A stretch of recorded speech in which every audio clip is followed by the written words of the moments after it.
கைலை என்பதும் மருணை என்பதும் ஒன்றுதானே மனமே. வெள்ளியங்கிரி நடனம் போலவே ஜோதி பாரு மனமே. சிவாய நமக ஓம் சிவாய நமக.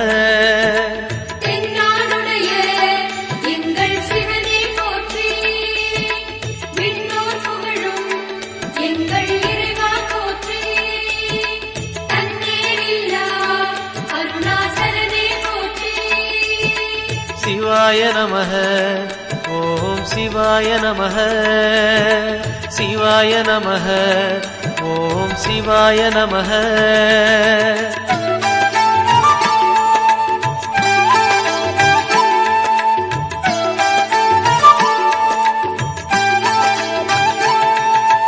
கொன்றை மாலையை சூடிய வேந்தன் யாரு சொல்லு மனமே.